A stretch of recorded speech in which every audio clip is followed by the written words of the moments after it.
의 형법, 특히 이제 사형법에 관해서는 이 독특한 내용이 담겨 있습니다. 이 사형 판결을 만약에 내릴 경우에 이 판사들이 만장일치로 사형을 결정하게 되면 그 판결이 무효 처리가 되는 것입니다. 사형 판결은 신중하고 또 공정하게 이루어져야 하기 때문에 만장일치라는 것은 충분한 토론과 이 변호가 이루어지지 않았음을 의미하기 때문에 이 불공정한 것으로 간주되어져서 사형 판결이 무효 처리되는 것입니다. 이것은 공정한 재판을 보장하고 또 자비와 공의의 균형을 유지하기 위한 이 장치로서 잘 활용되어졌던 부분입니다. 오늘 본문에서 예수님은 이러한 법과 자비의 진정한 의미를 보여주시려고 하셨습니다. 아무런 변호도 받지 못한 한 여인은 이 편향된 판결에 의해서 이 즉각적인 사형에 처할 위기에 빠져 있었습니다. 지금 이 여인은 변호할 이 변호사도 없고 자신을 변론한 그 기회조차 없는 상태에서 사형이 확정되어진 상태였습니다. 그녀가 간음을 하였다라고 한다면은 당연히 상대방 남자가 있어야 할 텐데 그 남자가 누구인지 또 어떠한 사유로 간음에 해당이 되는지 혹여 그녀가 억울한 잡힘을 당한 것은 아닌지에 대해서 이 말할 기회가 없이 사형이 지금 집행될 상황에 처해 있었습니다. 그런데 그녀를 잡아온 사람들은 만장일치로 그녀가 지금 당장 죽어야 한다라고 선포하고 있습니다. 우리는 여기서 잠시나마 이 예수님의 법정을 떠올릴 수 있습니다. 예수님도 유대 지도자들의 이 만장일치로 인하여 이 십자가 처형을 받으셨습니다. 아무런 변호도 없이 또 그들은 예수님을 무조건 사형에 처하여야 한다라고 판단하였고 실제로 예수님은 십자가에서 죽임 당하셨습니다. 그러한 차원에서 예수님은 이러한 법의 허점을 이용하여 한 사람을 죽게 만들려고 하는 이들을 바로 잡으려고 하고 계십니다. 이로 인하여 군중 심리에 빠져서 옳다 여기며 한 사람을 죽이고자 했던 이들의 그 살인을 멈추게 하셨고 또한 죽을 뻔한 한 여인의 생명을 살려주셨습니다. 오늘 설교는 먼저 이와 같이 억울한 판단에 이르지 않기 위하여 우리의 삶을 되돌아보는 시간을 갖고자 합니다. 혹여 나의 모습 속에 지금 이 여인을 향하여 돌을 들고 있는 이들의 모습이 혹여 없는지를 한번 살펴보고자 합니다. 또한 오늘의 설교는 한 여인을 이용하여 이 예수님을 넘어뜨리고자 하는 이들의 계략을 극복해내신 그 주님의 모습을 살펴보고자 합니다. 그래야 우리의 삶 가운데 이와 같이 다른 사람을 무너뜨리려고 하는 이들에게서 벗어나서 하나님의 그 선한 뜻을 어떻게 이루며 살아갈지 함께 고민하는 시간을 갖고자 합니다. 바라기는 하나님의 선하신 그 은혜 아래 우리 모두가 주님의 뜻을 깨닫고 또 결단하는 귀한 시간이 되기를 간절히 소망합니다. 예수님께서는 이 감람산에 잠시 머무르셨다가 이 성전에 돌아오셨습니다. 사실 우리로 따지면 여기서부터 원미산에 잠깐 가셨다가 다시 우리 교회에 있는 곳까지 오신 것입니다. 그리고 평소와 같이 이 사람들, 백성들을 가르치시기를 시작하셨습니다. 흥미로운 점은 원래 예수님은 자리에 앉으셔서 이 백성들을 가르치시려고 했습니다. 다른 표현으로 하자면은 이론 교육을 시작하신 것입니다. 그런데 막상 이론 교육을 막 시작하자마자 이번에는 이론이 아닌 실존 교육이 벌어지기 시작한 것입니다. 잠시나마 이 부분을 제가 살펴보면서 우리를 향한 주님의 가르치심은 이와 같이 단지 이론에만 머무는 것이 아니라 실제 삶의 현장에서 이루어져야 된다는 것을 생각할 수 있습니다. 이는 제가 가급적 설교의 서론에서 항상 언급할 때에 우리가 주님의 말씀을 대면할 때에 깨닫게 되어지고 또 그로 말미암아 결단하여 실천할 수 있기를 이 권면드리는 것과 같습니다. 말씀은 듣는 것에서 머무는 것이 아니라 실제 내 손과 발에서 완성되어지는 것을 우리가 깊이 생각해야 할 것입니다. 이때 서기관들과 바리새인들은 이 간음 중에 잡힌 여인을 끌고 와서 이 한가운데 세웁니다. 이들은 예수님을 함정에 빠뜨리고자 했습니다. 그리고 이전에 이들이 얼마나 치밀하게 계획을 세웠던지 이들은 반드시 자신들이 이길 것이다 라는 그 확신 속에 모인 모든 사람들의 이목을 주목시키고 있습니다. 이 좀 전에 예수님께서 사람들에게 가르치시기를 시작하셨고 아마 그곳에는 예수님의 가르침을 배우고자 모인 사람들이 상당히 많이 모여 있었을 것입니다. 어찌 보면 서기관들과 바리새인들은 이 적군의 한가운데서 지금 이 모습을 펼치고 있는 것입니다. 그만큼 이들은 예수님께서 지금 이곳에서 무너지게 되어지면 큰 타격을 입을 것이다 라고 계산했을 것입니다. 그리고 그러한 의도를 품고 예수님께 질문을 합니다.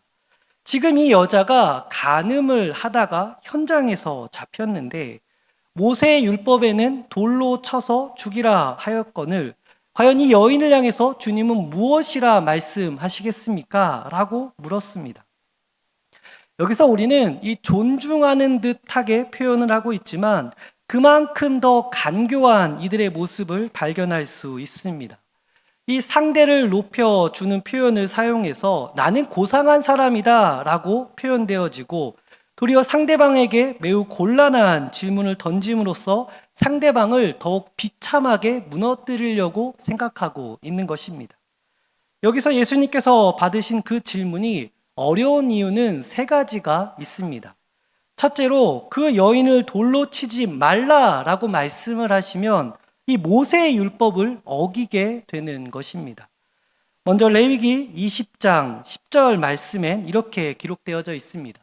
누구든지 남의 아내와 간음하는 자, 곧 그의 이웃의 아내와 간음하는 자는 그 간부와 음부를 반드시 죽일지니라 라고 말씀하십니다. 또한 신명기 22장 22절에는 이렇게 기록되어져 있습니다. 어떤 남자가 유부녀와 동침한 것이 드러나거든 그 동침한 남자와 그 여자를 둘 다 죽여 이스라엘 중에 악을 제할지니라 라고 기록되어져 있습니다. 레위기와 신명기는 모세의 율법을 명확하게 보여주고 있습니다. 바로 음행한 그 여인을 반드시 죽이라 라는 것입니다. 그런데 앞서 언급하였듯이 여기서 이미 우리는 오류를 발견할 수 있습니다. 바로 남자가 등장하고 있지 않습니다. 왜냐하면 이들은 지금 법을 집행하는 것보다 이를 통해 예수님을 무너뜨리려고 하는 것이 더 큰 목적이기 때문에 그러합니다. 만약에 이들이 율법을 온전히 준행하는 것이 목적이었다라고 한다면은 이들은 당연히 남자도 끌고 왔을 것입니다. 그러나 그것이 부차적인 것이었기 때문에 이들은 크게 개의치 않았던 것입니다. 다시 돌아와 지금 상황에서 예수님은 만일에 이렇게 명확한 율법이 있음에도 불구하고 부정하고 돌로 쳐라 라고 말씀을 하신다면은 이 유대인, 돌로 치지 말라라고 하신다면은 유대인의 전통 율법을 부정하는 것이고 예수님이 하나님의 말씀을 어기게 되는 것입니다. 메시아로서 하나님의 보내심을 받은 자가 말씀을 만약에 어기게 되어지면 그는 스스로의 자격을 부인하는 것과 같게 되어지는 것입니다. 둘째로 만약에 예수님께서 그러면 반대로 돌로 치라라고 말씀하시면 이번에는 로마의 법을 어기게 되는 것입니다. 당시 이스라엘은 로마의 식민지 지배 아래 있었습니다. 이들에게 사형에 대한 권한이 전혀 없습니다. 그러하게 이후에 예수님을 향한 재판이 이루어질 때에도 이들은 자신에게 사형에 대한 권한이 없기 때문에 사형 권한이 있는 빌라도에게 요청하여서 사형을 선포하라라고 외쳤던 것입니다. 그런데 만약 여기서 예수님께서 돌로 치라라고 말씀을 하시면은 이 로마법 위에 자신이 있다는 것을 선포하는 것이고 이것은 로마에 대한 반역이고 또 사형에 해당하는 매우 큰 중범죄에 해당하게 되어집니다. 그리고 마지막에 예수님께서 돌로 치라라고 말씀을 하신다면 예수님은 더 이상 대중의 신뢰를 얻기 어렵게 되어집니다. 예수님은 기존의 가르침과 다른 가르침들을 이 대중들에게 가르쳐 주셨습니다. 특히나 사랑과 이 자비를 강조하시면서 그동안 무시받고 천대받았던 이 세리나 창녀나 여러 죄인들과 함께 활동을 하셨습니다. 그런데 갑자기 죄가 있다 여기는 이 여인을 향해 단호하게 그럼 돌로 쳐라 라고 선포하시면 그동안 대중에게 보이셨던 모습과 대치되는 행동을 하게 되시는 것입니다. 물론 예수님께서 대중의 인기를 얻고자 연연해 하지는 않으시지만 그러나 이러한 행동은 지금까지 하신 모든 말씀과 가르침에 대한 이 전혀 다른 모습이기 때문에 그 진정성을 잃어버릴 수 있게 되어집니다. 바리새인과 서기관들은 누구보다 이러한 요소들을 잘 알고 있었고 지금 예수님을 향하여 매우 난처한 이 상황을 지금 연출해내고 있는 것입니다. 저는 이 상황을 조금 슬로우 모션으로 재생하듯이 천천히 살펴보면 우리는 이 장면을 더 명확하게 살펴볼 수 있을 것 같았습니다. 여인을 여러 사람들 한가운데 거칠게 세워놓고 매우 공격적인 눈으로 예수님을 향해 어떻게 말씀하실 것이냐라고 질문을 하면서 주변의 대중들을 한번 훑어보고 잔인한 웃음을 짓고 있는 이들의 표정을 우리가 천천히 한번 상상해 볼 수 있습니다. 아마도 이들의 속으로는 승리를 자축했을지 모릅니다. 도무지 빠져나갈 수 없는 질문을 만든 자기 자신을 자랑스럽게 여겼을 것입니다. 이제 모두 끝났다라고 여기며 축배를 스스로 들고 있었을 것입니다. 그만큼 이들은 강력한 확신 속에 이 상황들을 이끌어가고 있습니다. 우리 믿는 이들에게도 이와 같이 상황이 처할 때가 있는 것 같습니다. 흔히 말하는 외통수에 빠지게 되어지는 것입니다. 이렇게 행동을 해도 난처하게 되어지고 또 반대로 행동하게 되면 더 난처한 상황에 빠질 때가 있는 것입니다. 말 그대로 이도 저도 아무것도 못하고 꼼짝하지 못하는 그 상황 속에 우리가 빠질 때가 있습니다. 우리는 다니엘의 이야기를 잘 알고 있습니다. 그리고 다니엘이 어떠한 선택을 했는지도 또한 잘 알고 있습니다. 이 다니엘은 어느 날 청천벽력과도 같은 소식을 듣게 됩니다. 자신이 섬기던 다리오 왕이 조서에 도장을 찍어 이 금령을 내린 것입니다. 그 금령의 내용은 앞으로 30일 동안 누구든지 왕 이외의 신에게나 사람에게 무엇을 구하면 이 사자의 굴에 던지라 라고 하는 내용이었습니다. 이 금령은 지극히 다니엘을 시기하였던 이 총리들과 여러 고관들이 이 다니엘을 모함하고자 만든 법령이었습니다. 여기서 다니엘은 두 가지 딜레마에 빠지게 되어집니다. 하나는 왕의 금령을 어기게 되어지면 당연히 사형에 처할 수밖에 없습니다. 그러나 또 반대로 다니엘이 하나님을 향하여 간구, 곧 기도를 행하지 않는다라고 한다면은 하나님보다 왕을 더 위에 세우는 것이고 하나님보다 왕을 더 두려워하는 것으로 나타나게 되어지는 것입니다. 특히나 이 상황을 다시 우리가 생각해 본다면은 이 영원히 절을 못하는 것도 아니고 딱 30일 동안 하지 못하게 되는 상황이었습니다. 여기서 우리는 충분히 합리화할 수 있습니다. 하나님도 30일 동안 기도하지 못한다고 해서 외면하실 분은 아니다라는 겁니다. 그래서 하나님도 충분히 이해하실 수 있으니까 요 30일 동안 참아야지 라고 할 수도 있다라는 겁니다. 이때 다니엘은 선택을 합니다. 그것은 바로 죽음을 선택하였습니다. 아무리 왕이라 할지라도 그도 사람에 불과하고 여러 군중 대신들 또한 사람이기에 그들을 두려워하기보다 하나님을 경외하기로 그는 선택하였습니다. 몸은 죽여도 영혼은 능히 죽이지 못하는 자들을 두려워하지 아니하였고 오직 몸과 영혼을 능히 멸하실 수 있는 그 하나님을 두려워하였던 것입니다. 그런데 하나님은 제3의 길을 열어 놓으셨습니다. 바로 사자의 입을 막아 버리신 것입니다. 그리고 이러한 계략을 꾸민 모든 이들은 도리어 사자의 입에 처참하게 죽게 되는 결과를 만들어 주셨습니다. 우리가 하나님의 사랑하심을 옷 입은 자들임을 꼭 기억해야 할 것입니다. 하나님은 오늘 본문에서와 같이 우리가 외통수에 빠진다 할지라도 또 다른 길을 열어주시는 분이십니다.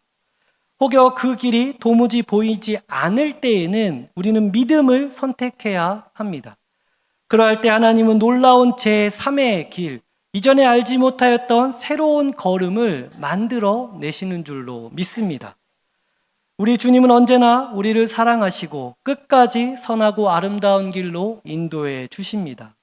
이러한 믿음으로 우리를 향해 주어진 삶을 향해 담대히 한 걸음 한 걸음 걸어 나아가는 우리 모두가 되기를 간절히 축원합니다.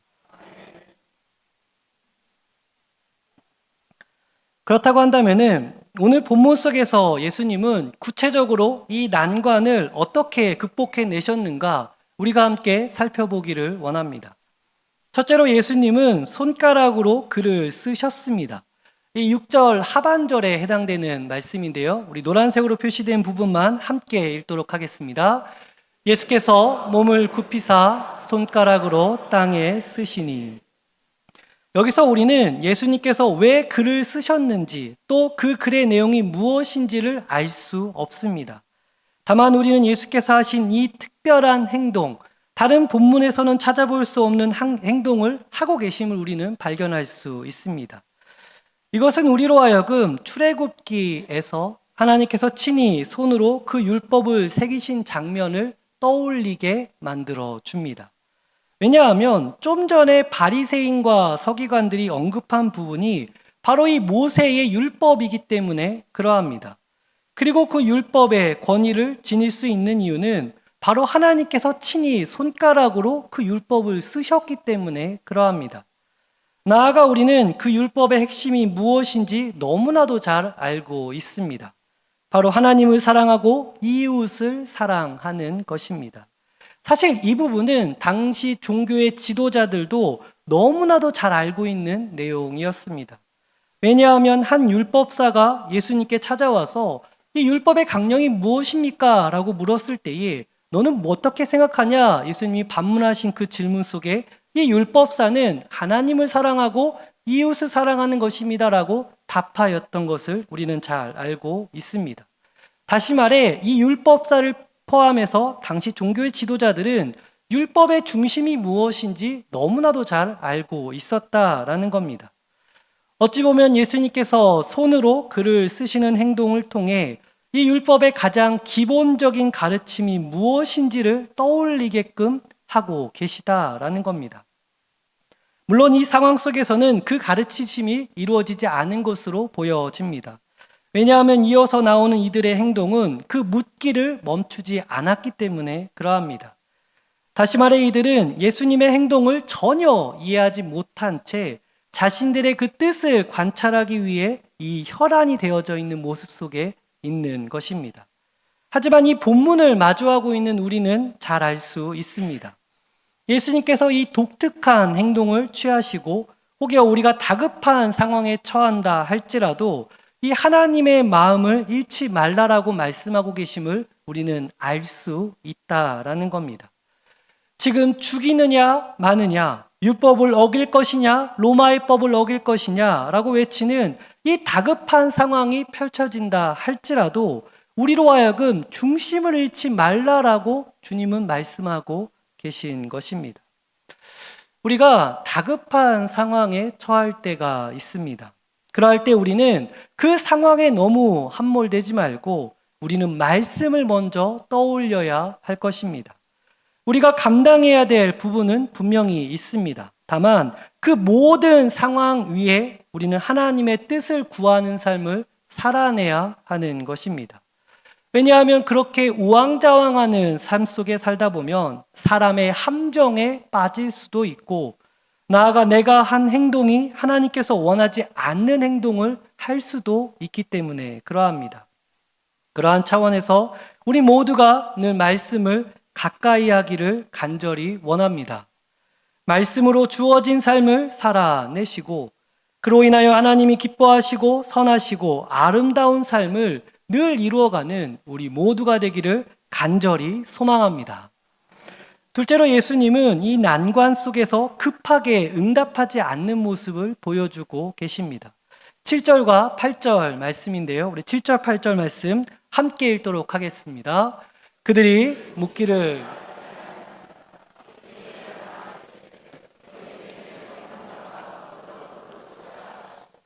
다시 몸을 굽혀 손가락으로 땅에 쓰시니, 예수님은 지금 이 주어진 상황 속에서 즉각적으로 반응하지 않고 계십니다. 이 계속해서 A냐 B냐 흑백 논리에 빠져서 소리치며 이 다급하게 답을 요구하는 이들을 향해 일일이 답변하고 계시지 않습니다. 주님은 글을 쓰시다가 일어나셔서 너희 중에 죄 없는 자가 먼저 돌로 치라 라고 말씀하시고 다시 자리에 앉으셔서 손으로 글을 쓰기 시작하셨습니다. 즉 예수님은 이들의 만들어 놓은 상황 속에 휩쓸리기보다는 도리어 자신이 상황을 만들고 또 주도해 나가고 계시고 있으십니다. 이는 예수님 안에 확고한 신념, 자기 자신이 걸어가야 될 길이 무엇인지를 명확하게 알고 계심을 보여주고 있습니다. 이 여인을 죽여야 합니까? 살려야 합니까? 라고 하는 이 질문들 아래 어찌 대답할지 불안해하는 모습을 보여주지 않고 계십니다. 도리어 예수님은 무덤덤하게 선포하시고 자신이 기존에 하던 일들을 계속해서 하고 계시는 모습을 보여주십니다. 주어진 상황 속에 흔들리지 않고 계십니다. 이 부목사의 입장에서 어쩔 수 없이 마주하고 있는 상황들이 있습니다. 바로 이 사역지를 옮기는 것입니다. 아마 이 회사를 이직하거나 또 이사를 해보신 분들은 저의 상황을 깊이 공감하실 것 같은데요. 이 기존의 모든 기반을 다 내려놓고 이 새로운 곳으로 가는 것은 결코 쉽지가 않습니다. 특별히 간혹 이 떠나야 될 기간은 이미 정해져 있는데 시간이 흘러도 그 다음이 정해져 있지 않을 때에는 그 초조함이 이루 말할 수 없습니다. 저 또한 이전에 임지를 옮길 때 이 큰 불안감에 빠질 때가 있었습니다. 이 하루하루 시간이 흘러갈 때마다 이 점점 숨통을 조여오는 그 긴장감은 아마 경험해 보신 분들은 다 아실 것입니다. 그때 저에게 다가온 이 말씀 한 구절이 있는데요. 바로 시편 42편 11절 말씀입니다. 우리 함께 읽도록 하겠습니다. 11절입니다. 내 영혼아 네가 어찌하여 낙심하며 어찌하여 내 속에서 불안해하는가. 너는 하나님께 소망을 두라. 그가 나타나 도우심으로 말미암아 내 하나님을 여전히 찬송하리로다. 아멘. 저는 이 말씀을 붙들고 인도에 나가실 그 하나님을 신뢰하였고 또 찬양함으로 나아갔던 것이 기억이 납니다. 하나님은 여전히 우리와 함께하고 계십니다. 이를 믿으십니까? 그렇다고 할 때에 우리가 마치 믿음이 없는 자들처럼 초조해하지 않기를 원합니다. 도리어 담대히 이 주어진 상황들을 마주하고 믿음으로 한 걸음 한 걸음 걸어 나아가는 우리 모두가 되어야 할 것입니다. 그럴 때 하나님은 우리에게 나타나셔서 우리를 도와주실 것이고 또 그로 말미암아 우리는 하나님 정말 잘하셨습니다 라고 찬양하는 삶을 이루어낼 것입니다. 이러한 믿음의 여정이 이곳에 계신 모든 분들의 삶 가운데 간절히 이루어지기를 예수님의 이름으로 축원합니다. 끝으로 예수님은 이 어려운 상황 속에서 이 시선을 바꾸어주는 모습을 보여주고 계십니다. 다시 7절의 이 하반절의 말씀을 살펴보려고 하는데요. 우리 7절 하반절 우리 함께 노란색 글씨만 읽어보도록 하겠습니다. 이에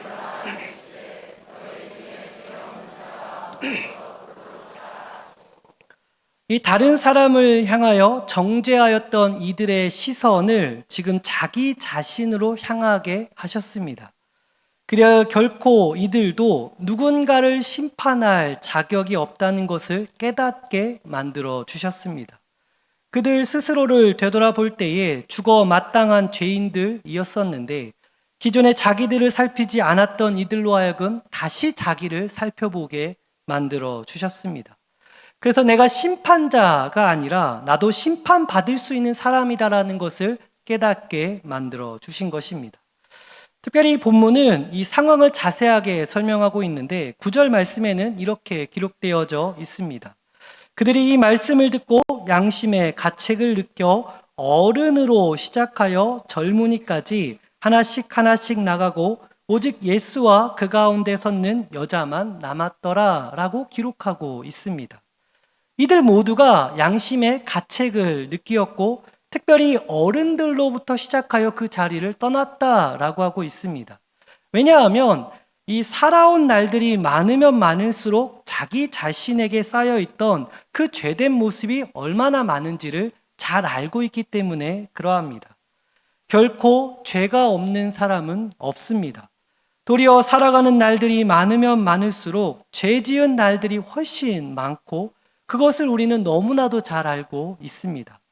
바로 주님은 이처럼 누군가를 향한 그 비난의 시선을 바꾸어서 자기 자신에게 향하게 함으로써 이 모든 상황을 멈추게 만들어 주셨습니다. 사실 이 부분에 관하여서 저는 반대의 상황을 생각하게 되었습니다. 이 지금까지 예수님께서 어떻게 난관을 극복해 내셨는가를 우리가 살펴보고 있습니다. 그리고 세 번째로 예수님은 그 시선을 바꿔서 이 상황을 새롭게 만들어갔다라고 우리는 발견할 수 있습니다. 그런데 저는 이 대목에서 잠시 우리 스스로를 한번 살펴볼 필요가 있다라고 생각했습니다. 어쩌면 우리는 지금 돌을 들고 있는 이들과 다르지 않지 않나라고 생각하였습니다. 이 누군가를 비난할 때에 이 마음과 뜻과 힘을 모아 다른 사람을 향해 정죄하는 것이 바로 우리들의 모습입니다. 사실 저도 이 부분에 있어서는 예외가 아닌 것 같습니다. 저 또한 누군가를 향해 신랄하게 비판하고 마치 그 사람이 아닌 것처럼 험악하게 말할 때가 있었던 것을 보게 되어집니다. 특히 요즘과 같은 시기에 이 나라의 위정자들을 향한 비난과 또 미디어를 통해서 공개된 사람을 향해서 이 무차별적인 비난이 마구 쏟아지고 있는 것을 발견하게 되어집니다. 이 남녀 간의 갈등과 이 혐오적인 발언은 너무 도가 지나쳤고 세대 간의 갈등으로 인하여 서로에 대한 공경과 예의는 이 무너진 지 오래가 되어졌습니다. 도리어 이제는 이러한 것이 너무나도 익숙하게 다가오는 것이 기이하게 여겨질 뿐입니다. 어느 날 제가 이러한 저의 모습 또 이러한 시대의 흐름을 보면서 왜 그러할까? 왜 우리는 다른 사람을 향해 비난할 때 그렇게 열정을 다해 비난을 할까 고민하게 되었습니다. 그리고 제가 발견한 것 중에 하나는 그것은 바로 불만족스럽기 때문에 그렇습니다. 나의 삶 속에 만족함이 없고 또 그 결과로 감사가 나타나지 않기 때문에 그 모든 화를 다른 사람에게 쏟아붓고 있는 것입니다. 우리가 한 가지 질문 속에 답을 해볼 수 있습니다. 여러분 요즘 행복하게 지내고 계십니까? 아멘. 행복에 관한 말들이 있습니다. 저는 개인적으로 내게 주어진 것을 하나님의 은혜로 여기고 감사할 때 행복할 수 있다라고 생각합니다. 또 우리는 행복이라고 하는 찬양 가사에서 화려하지 않아도 정결하게 사는 것, 가진 것이 없어도 감사하며 주어진 작은 힘으로 나누어 줄 때 행복하다라고 이야기합니다.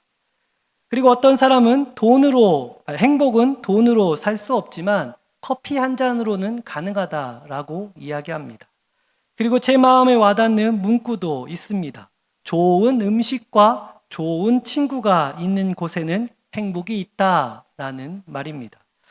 여기서 우리가 살펴보아서 알 수 있듯이 대부분 행복에 대한 정의는 매우 사소한 것에 있습니다.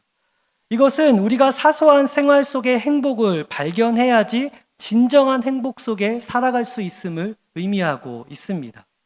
실제로 행복은 그러한 데 있습니다. 행복은 멀리 있는 것이 아니라 매우 사소한 삶 속에서 발견할 수 있는 것입니다. 그런데 만약에 우리가 우리의 삶 속에 행복, 곧 만족을 이루지 못한다라고 한다면은 우리는 당연히 불만족에 빠지게 될 것이고, 이것이 나 자신과 외부를 향한 험악한 비난 속에 빠뜨려 버리는 것입니다. 단적으로 행복에 빠진 사람은 구태여 다른 사람을 향해 비난하는데 관심을 갖지 않습니다. 왜냐하면 자기 삶을 살아내는 것만으로도 이미 충분히 만족스럽기 때문에 그러합니다. 우리가 잠시 지난 한 주간의 삶을 되돌아보았으면 좋겠습니다.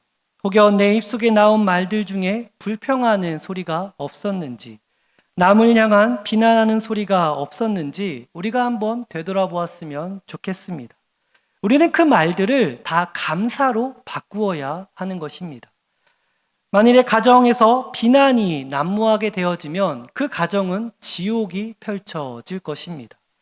만약에 직장에서 다른 사람을 헐뜯고 있다면은 그곳은 다 같이 고통 속에 빠지고 있는 것입니다. 무엇보다 교회에서 험악한 말들이 오고 간다면은 반드시 누군가의 영혼은 상처를 받을 것입니다. 잠시 10절과 11절의 말씀을 우리가 함께 읽어보도록 하겠습니다. 10절과 11절입니다. 예수께서 일어나사 여자 외에 아무도 없는 것을 보시고 이르시되 여자여 너를 고발하던 그들이 어디 있느냐 너를 정죄한 자가 없느냐 대답하되 주여 없나이다. 예수께서 이르시되 나도 너를 정죄하지 아니하노니 가서 다시는 죄를 범하지 말라 하시니라. 아멘. 주님은 그 누구라 할지라도 정죄하지 않으셨습니다. 혹여 명확하게 죄인이라 불리우는 자들이라 할지라도 결코 정죄하지 않으셨습니다. 그렇다고 한다면 하물며 우리가 무엇이기에 다른 사람을 향하여 정죄할 수 있겠습니까? 도리어 우리는 주님의 마지막 그 말씀처럼 다시는 죄를 범하지 말아야 할 것입니다. 말씀을 정리하고자 합니다. 오늘 본문을 통해 우리는 예수께서 난처한 상황 속에서 어떻게 극복해 내셨는지를 함께 살펴보았습니다. 예수님은 다급한 그 상황 속에서 율법의 핵심, 곧 하나님의 사랑과 이웃 사랑에 대한 정신을 온전히 붙잡도록 하셨습니다.